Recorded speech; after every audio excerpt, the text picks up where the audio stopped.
Muy buenas noches, amados hermanos y amigos que nos acompañan en esta oportunidad para estudiar una vez más, una noche más, de la bendita palabra del Señor. Su hermano y amigo Cristian Vargas les saluda una vez más, esperando que se encuentren bendecidos, prosperados en Cristo Jesús, en medio de estos tiempos tan difíciles en los cuales estamos viviendo. Nos encontramos ya, hermanos, en la última lección de esta serie que hemos tenido acerca de personas del Nuevo Testamento. En esta noche vamos a tener el estudio, la segunda parte de la carta a Filemón, y vamos a meditar un poco más acerca de Onésimo, un poco más acerca de Filemón y también del apóstol Pablo. Quiero agradecerles, hermanos y amigos, a todos por haberme acompañado en esta serie de personas del Nuevo Testamento. Espero de todo corazón hayan encontrado consuelo, hayan encontrado fortaleza, al igual que yo, en el estudio de esta serie y de estas personas del Nuevo Testamento. Vamos a ponernos en las manos del Señor a través de una oración y posteriormente daremos inicio a esta última lección hablando acerca de la carta a Filemón. Ruego me acompañen a orar. Padre nuestro que está en los cielos, alabado y glorificado sea su santo y bendito nombre. Gracias, oh Dios, por un día más de vida. Gracias, Señor, por la oportunidad inmensa y maravillosa que tenemos de estar delante de su presencia a esta hora para estudiar de su santa y de su bendita palabra. Ruego por todos los que escuchan esta lección, para que usted nos bendiga a todos, Señor, nos anime siempre en estos momentos difíciles, que todos podamos gozar de salud, que todos podamos gozar de trabajo y de bendiciones materiales, así mismo como la bendición espiritual. Gracias por la iglesia, que es nuestra familia espiritual, y gracias por Jesús, quien hizo posible nuestra redención en la cruz del Calvario. Es en su nombre que oramos y damos gracias. Amén. Muy bien, hermanos, vamos al estudio de esta noche. Muy bien, hermanos, estamos de vuelta y ahora sí vamos a dar inicio a la lección de esta noche. Estamos estudiando la carta a Filemón y estamos también meditando en cada una de las personas involucradas en esta carta. La semana pasada estuvimos meditando un poco acerca de Filemón y qué podíamos aprender de él. Mencionamos también algunos aspectos importantes con respecto al apóstol Pablo y también de Onésimo. En esta noche, hermanos, lo que pretendo compartir con ustedes es un poco de historia y finalmente terminar con algunos otros aspectos importantes de la carta de Filemón, de Onésimo como tal y también del apóstol Pablo. Digo algunos aspectos históricos, hermanos, porque quiero compartir con ustedes un poco acerca de la esclavitud en tiempos bíblicos y específicamente en el tiempo en el cual esta carta se escribió. Así que entonces vamos a hablar un poquito, no podemos profundizar mucho, pero un poquito acerca de la esclavitud en tiempos bíblicos. Y lo primero que quiero que veamos, hermanos, o que hablemos es acerca del orden que había en la sociedad, en la escala social, ¿no? Como lo mismo es hoy en día, hay diferentes niveles en la escala social, era lo mismo en este tiempo. Para empezar, debemos decir que la máxima autoridad, por supuesto, era el emperador. No había nadie, humanamente hablando, más superior que él o con más autoridad que él. De hecho, algunos se vieron o quisieron empezar a verse como dioses, empezaron a reclamar adoración, se veían a ellos divinos. Entonces la máxima autoridad era el emperador. Por debajo de ellos, hermanos, estaba el Senado o los senadores. Se estima que habían por lo menos 600 hombres en el Senado. Pero estos hombres no llegaban fácilmente al Senado, era todo un proceso de elección en el cual había requisitos y luego tenían privilegios, por lo menos hablando de los requisitos para aspirar al Senado.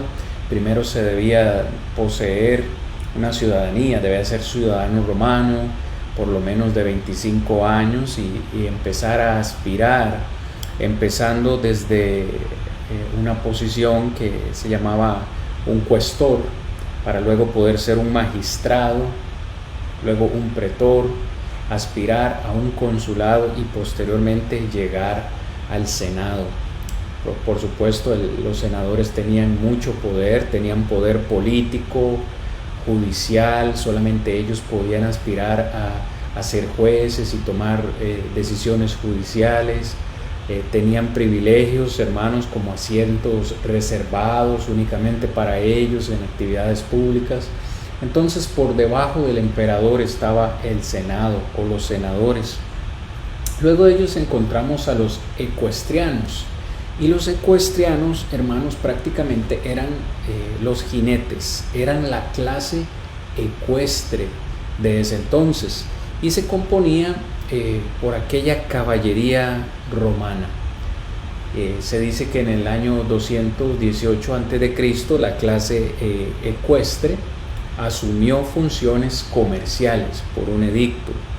Así que esta clase ecuestre se convirtió ahora en la clase de negocios, la clase que podían ser negociantes. Así que la clase de los ecuestrianos llegó a ser una clase con mucho poder adquisitivo. Vinieron a ser pues ricos, algunos de ellos eran recaudadores de impuestos, unos de ellos eran banqueros, exportadores, mineros y otra gran parte se dedicaban a construir carreteras o acueductos. Lo que les quiero decir es que aún la clase ecuestriana era una clase con un poder adquisitivo demasiado alto. El mismo emperador en una ocasión los ordenó en clase militar y cualquiera podía aspirar a ser un ecuestriano siempre y cuando tuviera buena salud, tuviera buena reputación y adivine qué, tuviera buen dinero, porque debía poseer por lo menos 400,000 sestercios, que era la moneda de los romanos. Así que no cualquiera podía aspirar a ser un ecuestriano. Después de un buen servicio, estos ecuestrianos podían convertirse en procuradores y optar por ser un procurador romano, un prefecto o incluso aspirar al Senado. Como ustedes ven, hermanos, era una escala social. Usted podía aspirar y podía ir aspirando siempre y cuando cumpliera ciertos requisitos, pero por debajo de ellos estaban los ciudadanos romanos, la clase obrera, la clase trabajadora. Estos ciudadanos son lo que algunos han llamado plebeyos, y en esta categoría entra, por ejemplo, el apóstol Pablo y Silas, quienes eran ciudadanos romanos. Estos plebeyos podían prácticamente realizar cualquier tipo de trabajo, cualquier tipo de labor para mantener a sus familias. Luego, por debajo de esa escala social están los ciudadanos que no eran libres. Sabemos que Pablo y Silas eran ciudadanos, pues podían gozar de todos los privilegios como ciudadanos romanos, mas no así los ciudadanos no libres. En este caso, como Pedro, no podían tener los mismos derechos o privilegios. Luego de ellos estaban los hombres libres. ¿Quiénes eran los hombres libres? Bueno, precisamente aquellos que una vez fueron esclavos. ¿Por qué? Porque en la escalera lo siguiente que estaba abajo eran los esclavos, y en esta categoría entra Onésimo. Los esclavos, ¿quiénes fueron los hombres libres? Aquellos que fueron libertados o se les dio el privilegio de la libertad después de haber sido esclavos. No necesariamente tenían los mismos privilegios, tenían que comenzar a reintegrarse a la sociedad, Pero bien, hermanos, como les dije, no podemos profundizar mucho en estos aspectos porque también quiero mencionarles algunas otras cosas, como por ejemplo las características de la esclavitud. Y leo textualmente, sé que usted me va siguiendo en esta presentación.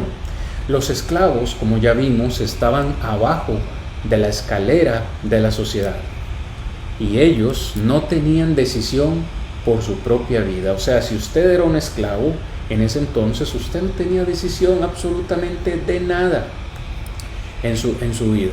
Usted no podía decidir qué comer, no podía decidir a dónde ir, no podía decidir nada. Algunos de estos esclavos trabajaban en campos o podían ser incluso doctores, filósofos o cualquier otra profesión. O sea, estamos diciendo que los esclavos no eran gente sin educación. Algunos de ellos eran filósofos, doctores, maestros, pero que habían sido vendidos como esclavos y se dedicaban a servir en sus áreas de conocimiento, pero siendo esclavos. A los esclavos, hermanos, no se les consideraba personas. Legalmente ellos no eran gente, no eran personas. Eran una propiedad, pero podían tener sus profesiones. O sea, usted podía ser doctor y servir como doctor o ser un esclavo doctor en la casa de un miembro del Senado o de un ecuestre, teniendo su profesión. Estando en lo bajo de la sociedad también significaba que moralmente ellos también estaban abajo. Como ya lo mencioné, no eran personas, no eran nadie, eran un objeto, una propiedad. Los dueños podían revisar constantemente sus bolsillos, los bolsillos de los esclavos, para ver o revisar si ellos les estaban robando. Ellos no tenían dignidad y por eso Pablo aconsejó a los esclavos en el Nuevo Testamento a obedecer a sus amos y a comportarse dignamente. En Colosenses capítulo 3 versículo 22, hermano, dice: siervos, obedeced en todo a vuestros amos terrenales, no sirviendo al ojo como los que quieren agradar a los hombres, sino con corazón sincero, temiendo a Dios. Luego, hermanos, en Efesios capítulo 6 versículos 5 al 9, el apóstol Pablo escribe de la siguiente manera las mismas instrucciones a los siervos o a los esclavos: siervos, obedeced a vuestros amos terrenales con temor y con temblor, con sencillez de vuestro corazón, como a Cristo, no sirviendo al ojo como los que quieren agradar a los hombres, sino como siervos de Cristo, de corazón, haciendo la voluntad de Dios, sirviendo de buena voluntad al Señor y no a los hombres, sabiendo que el bien que cada uno hiciere, ese recibirá del Señor, sea siervo o sea libre.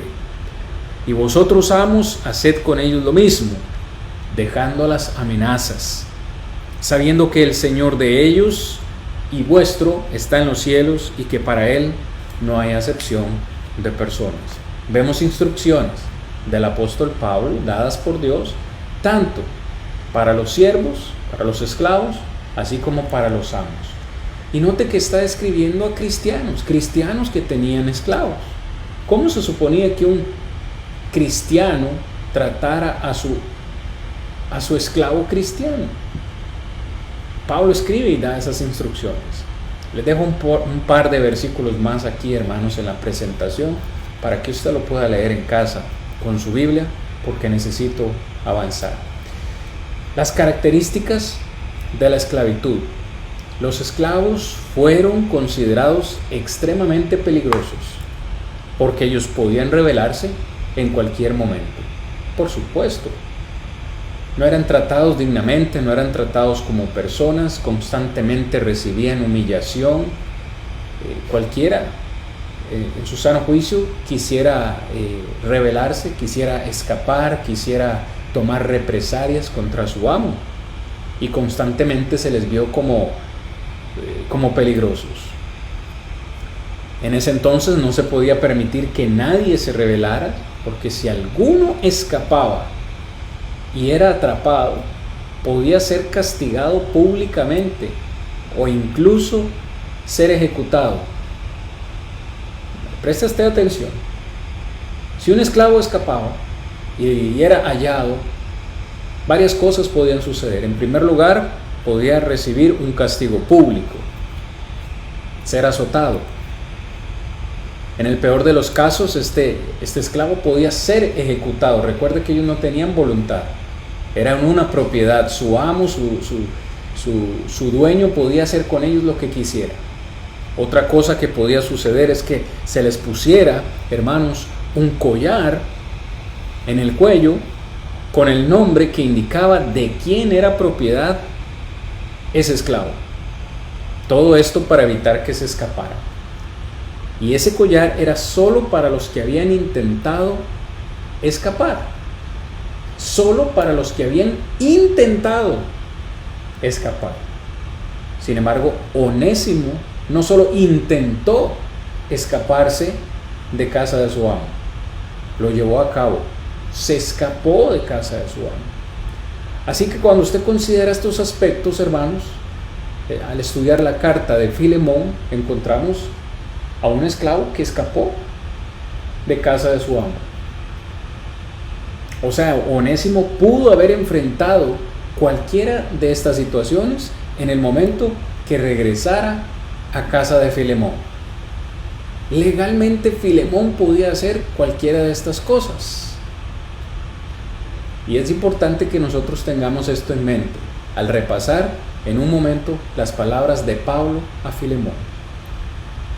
Diferentes tipos de trabajos para esclavos en el mundo o en el Imperio Romano de ese entonces. Como ya lo mencioné, algunos eran doctores, algunos eran médicos, algunos fueron esclavos en las casas de los ricos o maestros que podían estar en una misma casa. Una vez más, no eran gente sin educación, eran gente educada que por circunstancias de la vida habían llegado a la esclavitud, habían sido vendidos como esclavos, habían sido adquiridos como esclavos y gozaban de buena educación, gozaban de profesiones, pero habían sido llevados a casas para servir como esclavos.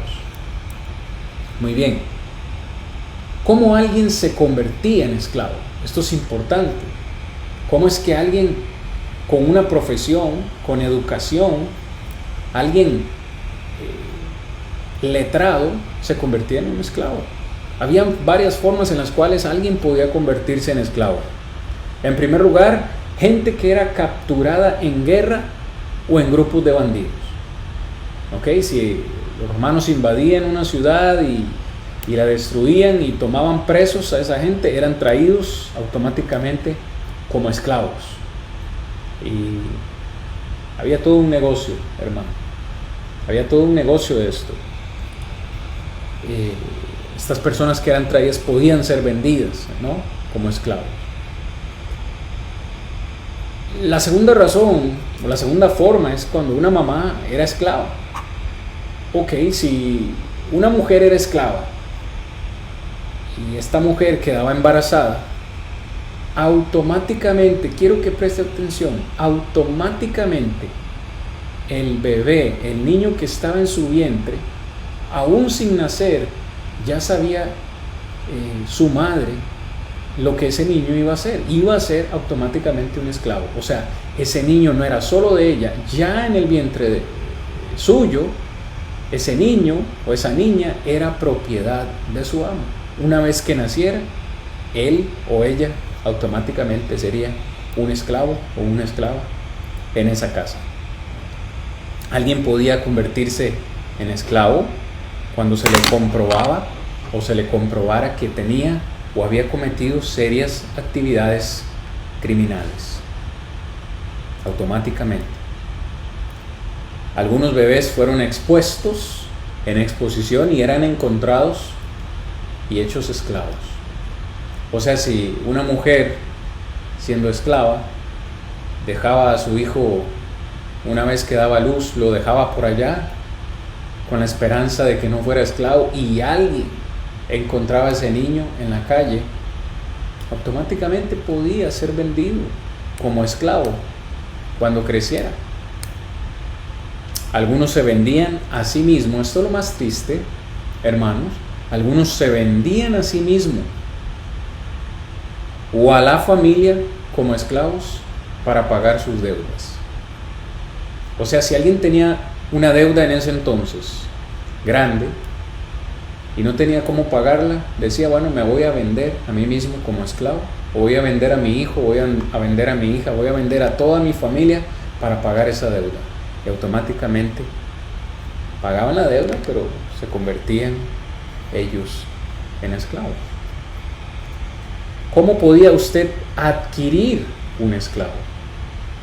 ¿Cómo usted podía comprar? Si usted tenía un poder adquisitivo, ¿cómo podía usted adquirir un esclavo? Bueno, si gozaba de alguna suerte y se encontraba usted un bebé expuesto en la calle, usted no sabe de quién es, fíjese usted, como si fuera un objeto.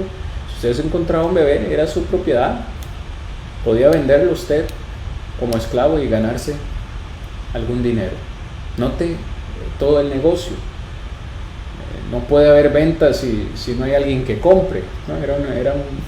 Era todo un negocio de compra y venta, al mejor postor, al mejor precio.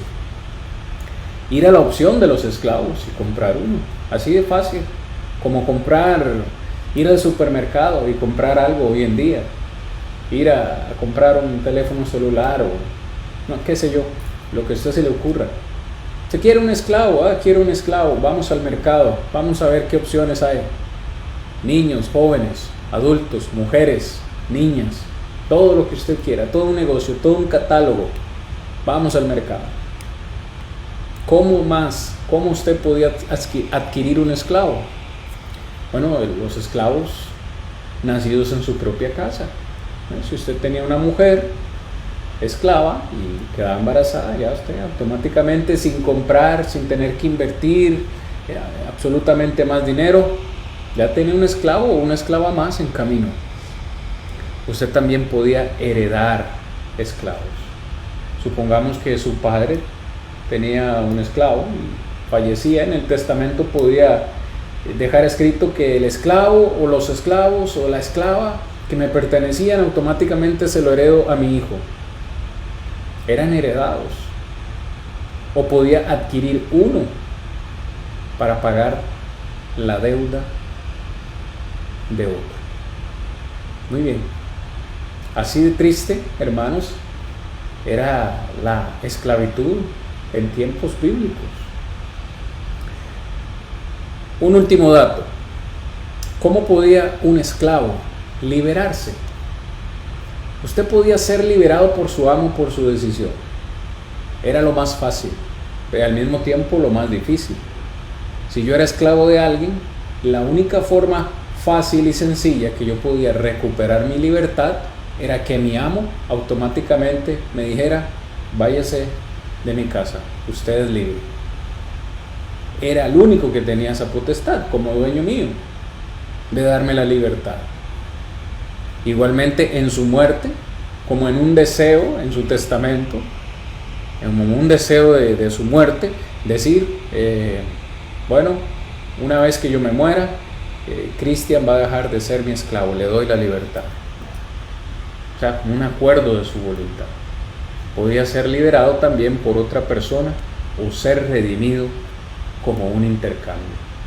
O sea, alguien que quisiera venir sabiendo que yo soy esclavo, venir a casa de mi amo y decirle, le quiero comprar a Cristian, ¿cuánto es el precio? El precio es tanto. Aquella persona me compraba y cuando me compraba automáticamente me decía, lo compré solo para liberarlo, puede ser libre. Solamente esas tres opciones. Y para mí esto tiene gran significado si usted va comprendiendo un poco la labor de Cristo Jesús, que fue lo que hizo Cristo Jesús en nuestras vidas. Siendo nosotros esclavos del pecado, pagó el precio de nuestra redención. Y ahora ya no somos esclavos más del pecado, somos libres por la obra redentora de nuestro Señor y Salvador. No había nada que nos pudiera liberar de esta esclavitud que teníamos del pecado. Y Cristo Jesús levantó la mano y dijo: Padre, yo los quiero ir a liberar. Voy a ir al mundo a liberarlos. Voy a ir a pagar el precio que ellos no pueden pagar por su libertad. Y hoy usted y yo tenemos libertad. Gloria a Dios en el cielo y en la tierra, hermanos. Muy bien, vamos a estudiar en este tiempo que nos queda, hermanos, acerca de Filemón. Vamos a estar en Filemón, en el versículo 8 hasta el final de la carta, hermanos. ¿Qué podemos aprender de Onésimo? Un esclavo digno de imitar. La semana pasada dijimos y acabamos de mencionar también que Onésimo fue un esclavo que había escapado de casa de su amo. Ya mencionamos, hermanos, la gravedad de la acción que Onésimo había cometido. Él no tenía por qué haber hecho eso. No tenía decisión por su vida. Era un esclavo. No tenía por qué haber hecho eso. Sin embargo, Onésimo, por la providencia de Dios, llegó a Roma casualmente, donde estaba el apóstol Pablo encarcelado. Onésimo, estando en la presencia de Pablo, escucha el Evangelio. Y no solamente escucha el Evangelio, sino que también cree en el Evangelio. Y el haber escuchado y el haber creído el Evangelio lo llevó a obedecer el Evangelio, que es lo más importante. Y Onésimo se convierte en cristiano. Se convierte en cristiano. Una nueva criatura en Cristo Jesús. He aquí todas las cosas son hechas nuevas, como dice 2 Corintios capítulo 5. Si alguno está en Cristo, nueva criatura es. Todas las cosas son hechas nuevas, todo lo viejo quedó atrás. Pero en el caso de Onésimo, hermanos, hay algo que tenía que reparar. Por eso es que Pablo en el versículo 8, al escribir a Filemón, le dice: por lo cual, aunque tengo mucha libertad en Cristo para mandarte lo que conviene, más bien te ruego por amor, siendo como soy, Pablo ya anciano y ahora además prisionero de Jesucristo, te ruego por mi hijo Onésimo, a quien engendré en mis prisiones. Versículos 8 al 10. Quiero que note cómo Pablo intercede por Onésimo. Le está escribiendo a Filemón y le dice: ¿sabe una cosa, Filemón? Yo tengo mucha libertad en Cristo. Como apóstol de Cristo Jesús tengo la libertad para ordenarte, para mandarte lo que conviene. Pero no voy a hacer uso de mi apostolado para obligarte a hacer algo. Más bien, versículo 9, te voy a rogar por amor, siendo lo que soy, ya Pablo, apóstol, un anciano pero también prisionero de Jesucristo, por amor, Filemón, quiero rogarte una cosa. Quiero rogarte por mi hijo Onésimo, a quien engendré en mis prisiones. ¿Qué le está diciendo Pablo a Filemón? Filemón, Onésimo es mi hijo espiritual, así como tú también. Es muy probable, es muy posible, casi que lo afirmo. Filemón era también un hijo espiritual de Pablo. O sea, Pablo le está hablando como un padre. Le está diciendo: Filemón, yo soy tu padre espiritual. Y quiero decirte que ahora tienes un hermano en la fe. Tienes un hermano en esta familia, porque he engendrado en mis prisiones un hijo más. Y ese hijo, casualmente, es Onésimo. Sé que tú también lo conoces. Note cómo Pablo intercede por Onésimo. La pregunta que nos hacemos es: ¿por qué?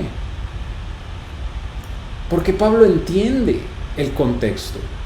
Pablo entiende de todo lo que hemos hablado, lo que hemos mencionado en esta noche. Pablo entiende las consecuencias graves que le esperaban a Onésimo al regresar a su casa, siendo un esclavo que había escapado de casa de Filemón. Y por eso Pablo escribe para interceder por su hijo Onésimo. Versículo 11. El cual en otro tiempo te fue inútil, pero ahora a ti y a mí nos es útil. Versículo 11. Casualmente es lo que significa la palabra Onésimo. Onésimo, su nombre significa útil. Pero Pablo le está diciendo a Filemón, en otro tiempo, este hombre, este esclavo, te fue inútil. Quizás en el sentido material. Pero lo que Pablo quiere transmitir es que ahora Onésimo va a seguir siendo su esclavo.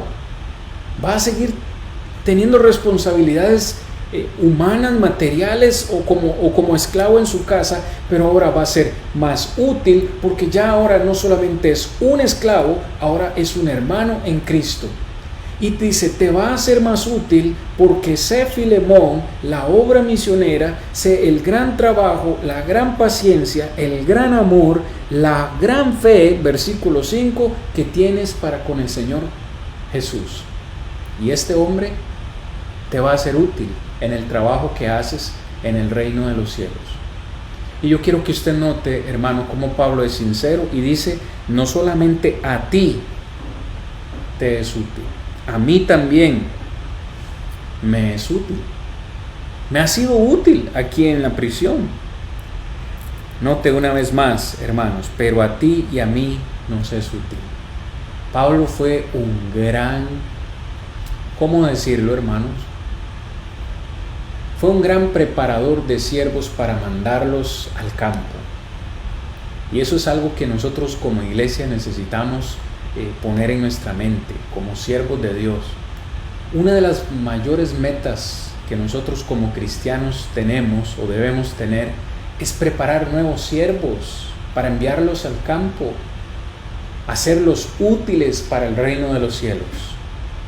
Debemos proponernos esa meta en nuestras vidas, porque nosotros en un tiempo éramos inútiles. Este servidor de ustedes, quien les predica hoy, hace unos 25, 24 años atrás, era inútil, porque no servía en el reino de los cielos. Pero una vez que bajé a las aguas, el Señor me llama y otros hermanos me han preparado y me siguen preparando para ser un mejor siervo del Señor. Esa es una meta que debemos tener.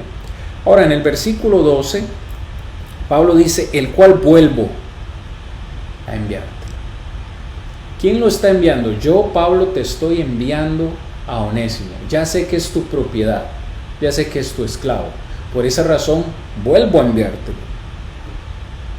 ¿Qué espero que hagas, Filemón? Tú pues recíbele como a mí mismo. Note el compromiso. Vas a recibir a Onésimo no como debieras recibirlo, no para castigarlo como por ley puedes castigarlo, no para quitarle la vida, no para ponerle un collar, no para exponerlo públicamente. Quiero que lo recibas como si fuera yo mismo. ¿Cómo se esperaría que Filemón tratara a Pablo, siendo su padre espiritual? Bueno, Pablo le dice, de cualquier forma en la que tú me recibieras a mí, quiero que recibas a Filemón. Y hermanos, siento que Pablo pone mucho sentimiento en su carta y dice, yo quisiera retenerle conmigo para que en lugar tuyo me sirviesen mis prisiones por el Evangelio. Yo no sé si soy yo, hermanos, pero Pablo trata de enfatizarle a Filemón el gran privilegio que él va a tener ahora de tener a Onésimo al lado suyo. ¿Sabe? Pablo le dice, yo anhelo, yo quisiera dejarme este hombre aquí en mis prisiones. Es que me es tan útil, me serviría de tanto tenerlo aquí conmigo en la cárcel para que me ayude a predicar el Evangelio, no para que sea mi esclavo, pero para que me ayude el Evangelio. Pero sabe, Filemón, yo sé que Onésimo legalmente es tu propiedad. Yo quisiera quedármelo aquí conmigo. Yo quisiera que él se quede aquí. Pero sé que no puedo hacer eso. No debo hacer eso. Por eso lo envío a ti. Por eso dije la semana pasada y lo vuelvo a repetir ahora, hermanos, la carta de Filemón es una carta personal y es una carta práctica de personas o de cristianos que hacen lo correcto. Siempre es correcto hacer lo correcto. ¿Qué fue lo correcto o qué era lo correcto para Pablo? Enviar de regreso a Onésimo. ¿Qué era lo correcto para Onésimo? Regresar a casa de su amo Filemón. ¿Qué era lo correcto para Filemón hacer? Recibirlo como un hermano en la fe. Esta carta habla acerca de cristianos haciendo lo correcto. Y nosotros los cristianos, hermanos, hacemos o debemos hacer lo correcto, aunque sea algo que nos agrade o nos desagrade. Lo hacemos por la simple razón de agradar a Dios, porque es algo que Dios nos pide. Así que Onésimo, después de todo lo incorrecto que hizo en su vida, ahora está dispuesto a hacer lo correcto. Y lo correcto es regresar a casa de su amo. ¿Lo hizo? Claro que sí. Por eso usted y yo tenemos la carta de Filemón en el Nuevo Testamento, porque él llevó esa carta a su amo. ¿Cómo nos damos cuenta? A leer Colosenses capítulo 4 versículos 7 al 8. El apóstol Pablo escribe: todo lo que a mí se refiere os lo hará saber Tíquico, amado hermano y fiel ministro y consiervo en el Señor, el cual he enviado a vosotros para esto mismo, para que conozca lo que a vosotros se refiere y conforte vuestros corazones. Verso 9. Con Onésimo, amado y fiel hermano, que es uno de vosotros, todo lo que acá pasa os lo harán saber. Cuando Pablo escribe todo lo que acá pasa os lo harán saber, ¿a dónde se refiere? ¿A dónde estaba él? ¿Desde dónde escribió esta carta? Desde Roma. Y dice: yo he enviado a Tíquico y con él he enviado a Onésimo. Todo lo que está sucediendo aquí, él os lo hará saber. Onésimo finalmente hizo lo correcto. Piense por un momento, póngase usted en los zapatos de él, en las sandalias de él. Sabiendo usted la gravedad de lo que usted hizo, ¿estaría usted dispuesto a hacer lo correcto y regresar a casa de Filemón sabiendo lo que le podía esperar? Bueno, él sabía lo que le podía esperar, pero era necesario hacerlo. Hermanos, en la vida cometemos errores, cometemos faltas graves y a veces nos cuesta retroceder, ir y dar la cara, tal vez a alguien que ofendimos, tal vez a alguien que maltratamos.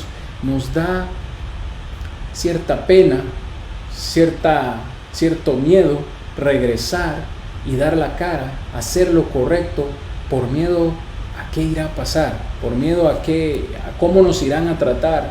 Hermanos, esta carta nos enseña que siempre es correcto hacer lo correcto. Y Onésimo lo hizo. Versículo 14. Pero nada quise hacer sin tu consentimiento, para que tu favor no fuese como de necesidad, sino voluntario. Pablo muestra su respeto, en este caso a Filemón. Yo como apóstol hubiera podido tomar la decisión, es lo que entiendo en las palabras de Pablo. Él está diciendo: yo como apóstol hubiera podido tomar la decisión de dejarme a este hombre aquí, lo engendré en la fe, lo puedo utilizar para el trabajo aquí, pero no quise hacerlo sin tu consentimiento, nada quise hacer sin tomarte parecer, y por eso te escribo.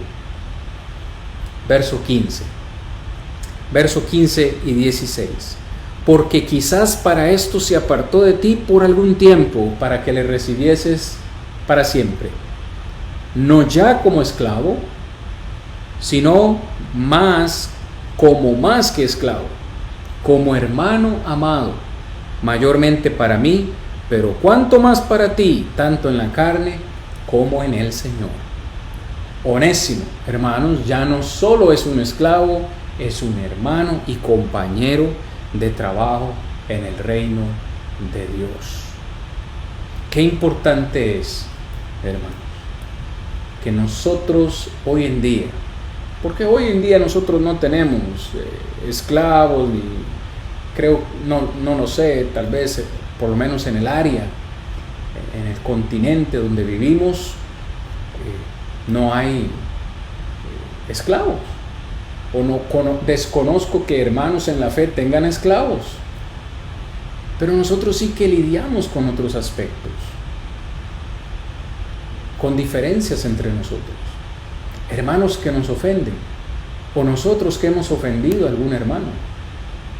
Lidiamos todos los días con el perdón, con el soportarnos unos a otros, con el trabajar junto con alguien, el cual piensa diferente que yo, o trabaja de una manera diferente que yo. Qué importante es en nuestro contexto, hermanos, reconocer que ante todo somos hermanos en Cristo. ¿Qué significa eso?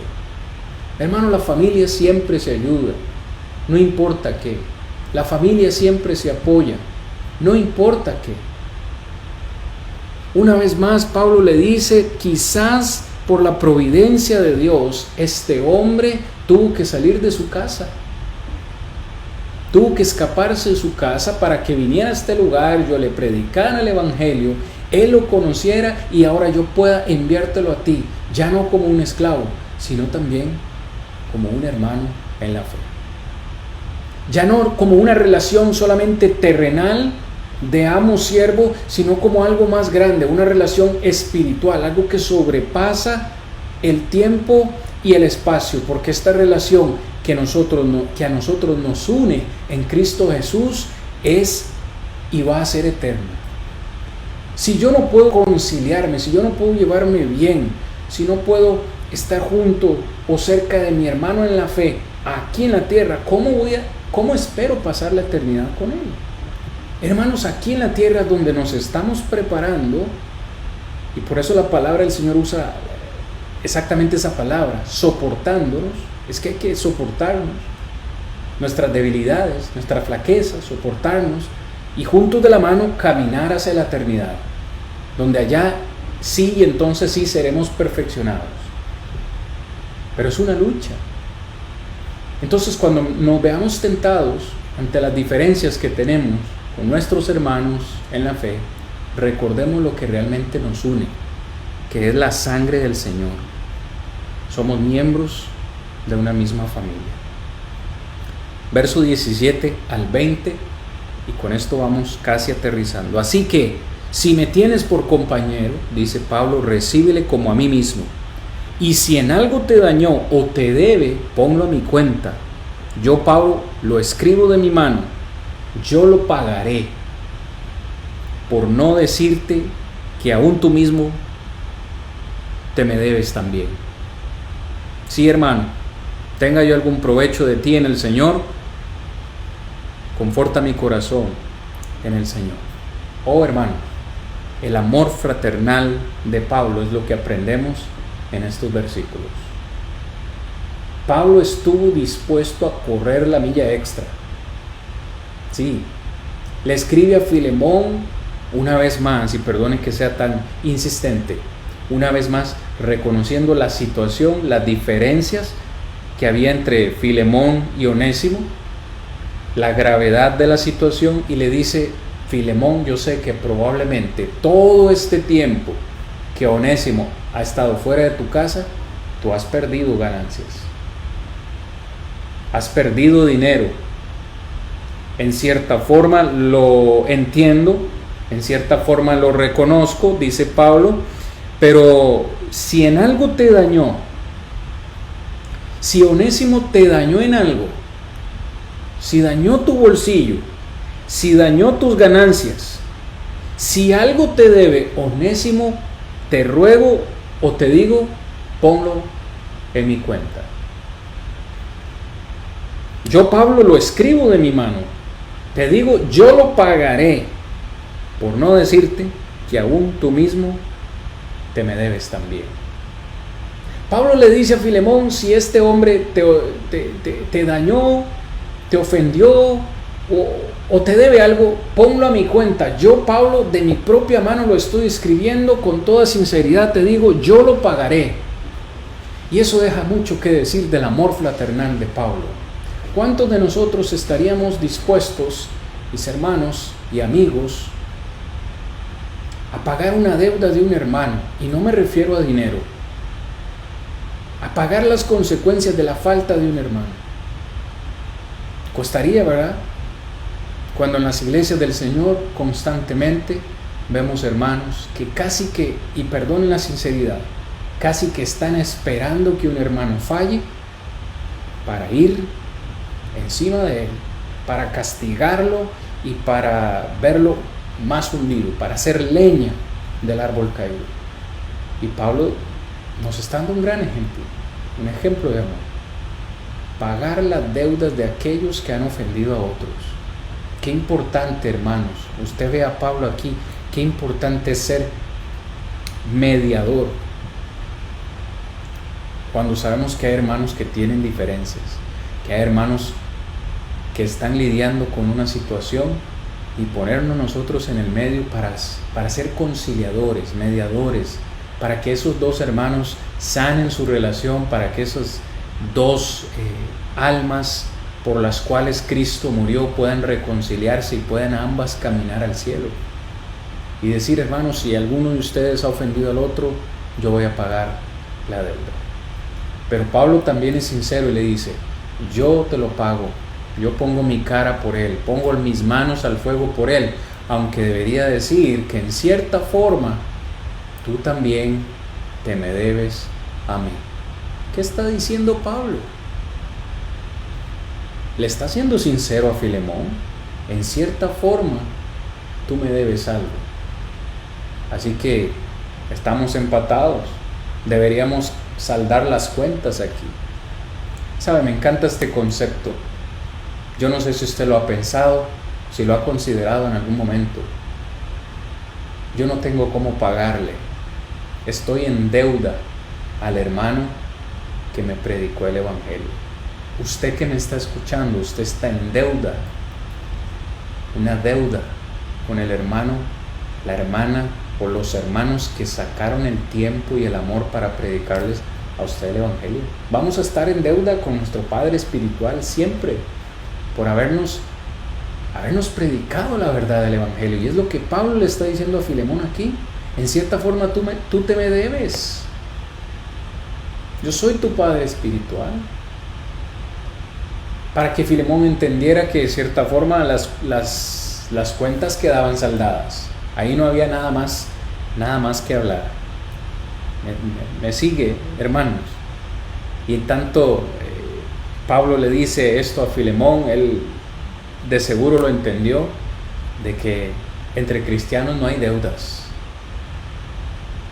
solo hay favores, y los favores no se pagan. Los favores no se pagan, si no serían favores.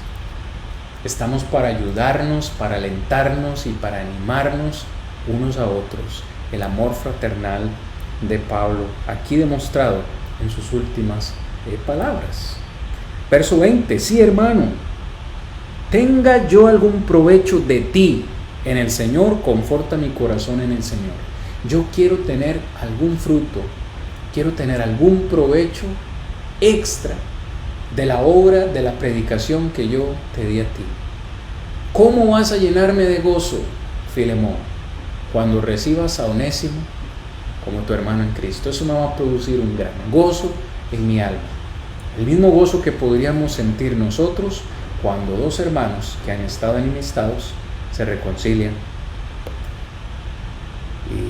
y viven en paz. A eso estamos llamados. Verso 21 hasta el verso 25, y con esto terminamos. Está escrito confiando en tu obediencia, sabiendo que harás aún más de lo que te digo.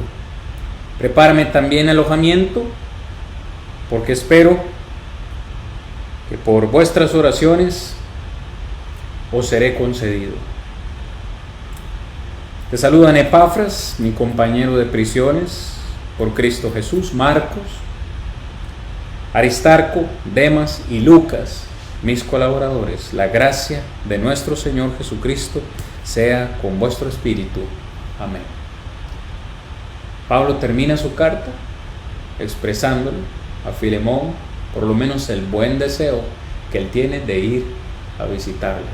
Espera verlo pronto, le dice, y te escribo confiando con toda seguridad de que harás más, no solo lo que yo te he pedido, sino que harás mucho más de lo que te he pedido. Es bueno, hermanos, tener confianza entre nosotros, no perder la esperanza entre nosotros, tener la esperanza de que podemos cambiar, de que podemos hacer las cosas mejores. Pablo pone su confianza en Filemón, pone su confianza en Onésimo, de que ambos, los dos, van a hacer lo que es correcto delante de Dios. Tengamos esa misma esperanza, tengamos esa misma confianza en aquellos hermanos que nos han fallado, para que ellos también puedan tener confianza cuando nosotros seamos los que fallemos delante de ellos. Porque todos estamos en una misma carrera, todos vamos hacia la misma meta. Estamos corriendo la carrera de la fe, queremos llegar a la misma meta. Y en esta carrera no nos empujamos para que alguien caiga, no, nos apoyamos y nos levantamos si alguien cae. Pablo finaliza diciendo: la gracia de nuestro Señor Jesucristo sea con vuestro espíritu. Amén. Y ciertamente es lo que todos nosotros necesitamos, la gracia de Dios en cada una de nuestras vidas. Cuando usted estudia a profundidad el tema de la gracia en el Nuevo Testamento, encontrará que hay 3 componentes de la gracia de Dios: amor, misericordia y bondad. Esos 3 elementos necesitamos todos los días de nuestra vida. Necesitamos el amor de Dios, necesitamos su misericordia y su bondad para poder llegar a la vida eterna. Eso, mis hermanos, es el estudio de la carta a Filemón y de estas 3 personas de las cuales hemos estudiado. Yo espero, ruego al Padre Celestial, que usted haya encontrado fortaleza, que usted haya encontrado reposo en esta enseñanza, no solo la de este día, sino en las personas que hemos estudiado del Nuevo Testamento. Ruego para que sus vidas, sus congregaciones se encuentren bendecidas y que todos podamos seguir trabajando en la obra del Señor. Les agradezco, hermanos, una vez más por haberme acompañado en toda esta serie, pidiéndole que sigan apoyando esta obra, que sigan apoyando a cada uno de los expositores, a nuestro hermano Marlon los días lunes, a nuestro hermano Javier, a nuestro hermano Willy los días martes, y a este servidor y al hermano Jesús Conrado los días jueves. Y también las preguntas de dónde en la Biblia dice, dónde está en la Biblia los días viernes. Hermanos, mil bendiciones. Nos encontramos, Dios mediante, en la próxima serie, en la próxima clase que ya estamos preparando para ustedes. Grandes bendiciones en Cristo Jesús.